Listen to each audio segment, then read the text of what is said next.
안녕하세요. 삼각함수 디딤 영상 첫 번째입니다. 첫 번째에서는 우리 일반각, 그다음에 호도법, 그리고 삼각함수의 정의, 삼각함수의 기본적인 관계 이런 키워드를 가지고 다뤄볼 텐데요. 삼각함수는 우리가 중학교 때 배웠던 삼각비 그리고 함수의 개념이 결합된 거라고 보면 되겠죠. 그러면 삼각비는 이렇게 직각삼각형에서 다루었잖아요. 직각삼각형에서 우리 어떤 하나의 각이 정해진다면 이 각을 기준으로 해서 어떤 변의 비율이죠. 이렇게 세 가지 종류의 비율이 있는데, 그래서 각에 대해서 변의 비율, 변의 길이의 비율을 연결하는 그런 개념이라고 보면 됩니다. 그래서 사실은 삼각비, 삼각함수를 다룰 때는 각이 되게 중요한 개념인데, 이 직각삼각형은 이 각 A가 취할 수 있는 값이 0도부터 또 90도 사이 여기만 되겠죠.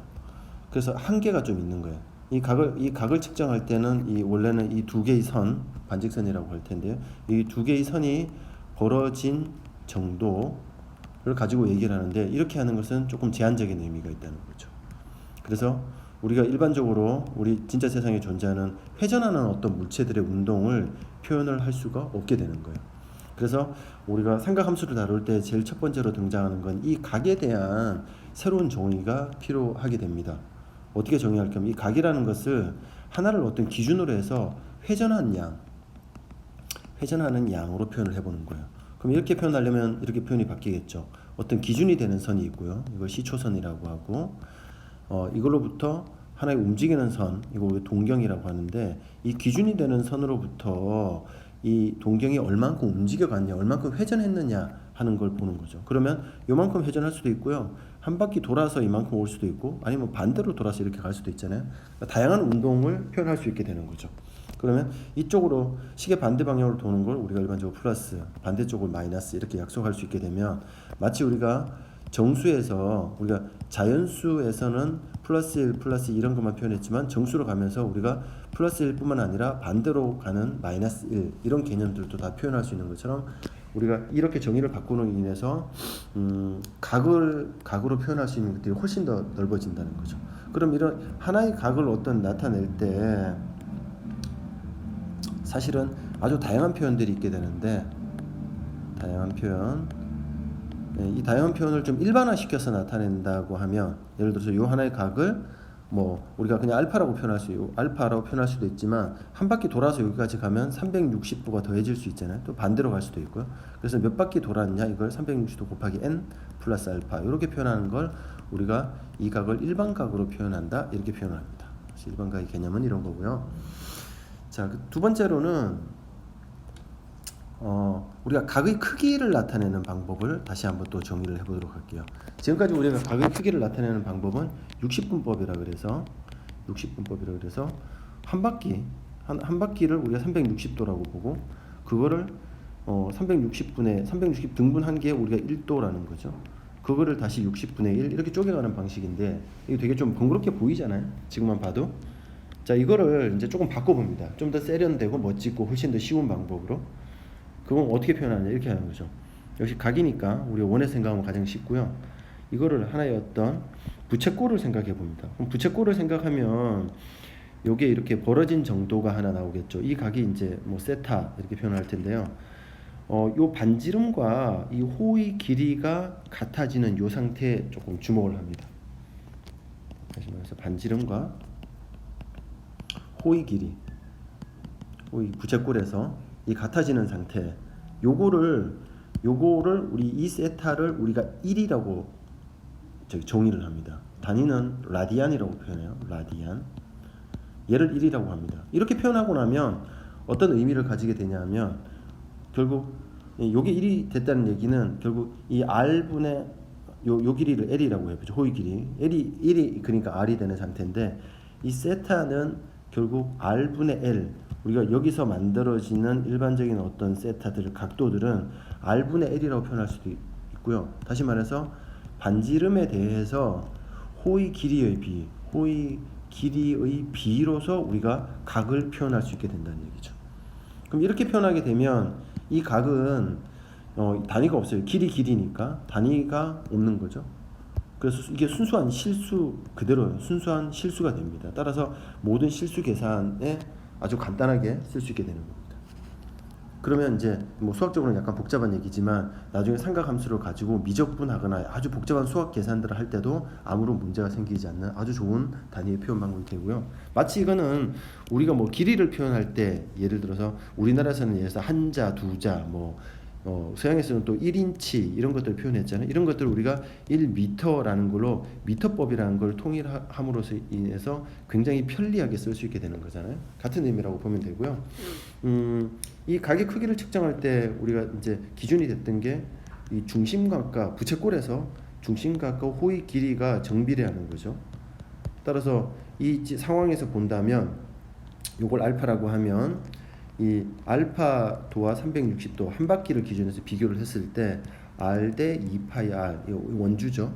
이것들을 쭉 내항 외항을 곱해서 이렇게 정리를 하고 나면 이 알파도의 값은 약 180도 나누기 파이분의 180도가 되고 약 한 57도 정도 되거든요. 우리가 요거를 1라디안 이렇게 쓴다는 약속이다. 우리가 요 관계식을 알고 있으면 다시 말해서 파이분의 180도가 1라디안이다. 요걸 알고 있으면 이제 마치 이제 뭐 인치를 우리가 미터로 바꾸는 것처럼 자유자재로 라디안으로 표현된 것과 우리 60분법으로 표현된 것과 라디안으로 표현된 것을 자유롭게 바꿀 수 있게 되는 거죠. 자, 이렇게 표현하고 나면 사실 아주 간단해진다는 거예요. 수학에서는 간단한 게 굉장히 중요해요. 복잡한 걸 점점 간단하게 만들어 갈 수 있는데 예를 들어서 부채꼴의 호의 길이 우리가 호의 길이 좀 복잡하게 표현하지만 여기에서는 아까 이 식에서 나오는 것처럼 L은 R 세타 이렇게 아주 간단하게 표현할 수 있고요.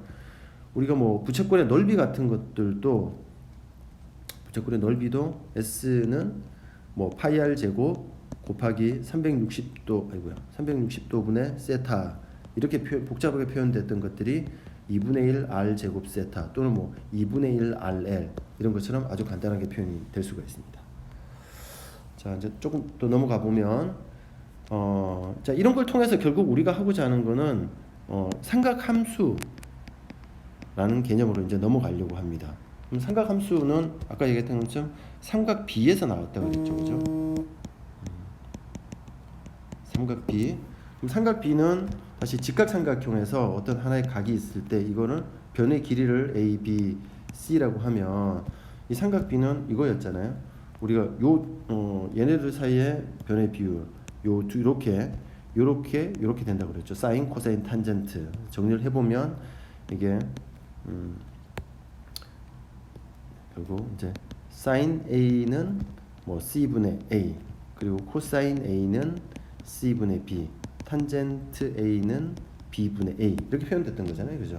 자, 이거를 이게 직각삼각형에서만 한계가 있다고 그러죠. 그죠? 그래서 우리가 앞에서 배웠던 새로운 각의 개념, 포도법, 또 각의 측정 이런 방법들을 가지고 일반화 시켜 나가기 위해서는 이렇게 개념 자체를 바꿉니다. 그래서 좌표 평면에 하나의 어떤 원을 위치를 해요. 반지름이 R이 되는 원을 X축, Y축 상에 표현해 보면 이 상황에서 우리가 1사분면에다 이 직각삼각형하고 똑같은 개념을 만들면 이렇게 만들 수 있는 거죠. 각도를 세타라고 할 때, 요런 직각삼각형을 만들면 요게 R이 되고 요 점 P가 이 좌표가 X, Y라면 요 길이가 X, 요 길이가 Y 이렇게 되겠죠. 그래서 이렇게 되면 세타가 하나 정해질 때 이 X축의 양의 방향과 이루는 각 세타라고 할 때 이 삼각 B와 같은 개념으로 R분의 Y 그 다음에 R분의 X, X분의 Y가 딱 한 개씩 정해집니다. 그래서 세타와 이 값 사이에 우리가 함수 관계가 성립하고요. 우린 이거를 아까 삼각 B처럼 똑같이 이렇게 쓰겠다는 거죠. 사인 세타, 세타에 대한 사인 함수는 R분의 Y 똑같아요. 다만 개념만 좀 확장했습니다. 코사인 세타는 R분의 X 그 다음에 탄젠트 세타는 X분의 Y 이렇게 표현하는 거죠. 자, 이렇게 되면 함수가 되는데 이게 바로 삼각함수가 되고요. 삼각 B와 삼각함수의 결정적인 차이는 여기서 등장하는 이 XY가 이 삼각 B로 봤을 때는 변의 길이였지만 여기서는 우리가 좌표가 된다는 거. 이게 가장 중요한 개념이 됩니다. 이 좌표라고 바꿈으로 인해서 우리는 이 1사분면의 값뿐만 아니라 이 세타가 2, 4분면이 되던 아니면 이렇게 돌아가서 3, 4분면, 4, 4분면 아니면 또 여러 바퀴로 회전하든지 간에 모든 각을 사실은 다 표현할 수 있게 됩니다. 정리하자면 사실은 삼각함수는 일반 각에 대해서 대한 좌표의 비율이다. 이렇게 정의를 하면 개념이 확실하게 좀 구분이 되겠네요. 그죠? 자, 이렇게 삼각함수를 정리하고 나면 이제 삼각함수 여러 가지 특징들이 나올 텐데 이것은 다음 시간에 이제 그래프를 통해서 확인을 할 수가 있고요. 기본적으로 이제 이런 세 가지 사이에 이 삼각 사인, 코사인, 탄젠트 사이에는 기본적으로 아주 간단한 관계가 등장하는데 예를 들어서 탄젠트 세타 같은 경우에 x분의 y잖아요. 여기에 r로 나눠주게 되면 분모는 코사인 세타가 되고요. 분자는 사인 세타가 되는 거죠. 그래서 탄젠트 세타는 코사인 세타분의 사인 세타 이렇게 표현할 수도 있고 요 직각삼각형에서 얘기해 보면 원래 피타고라스 정리로 x제곱 플러스 y제곱은 r제곱 이렇잖아요. r제곱을 나눠주게 되면 결국 왼쪽에 사인 세타의 제곱 요거를 사인 제곱 세타 이렇게 표현합니다.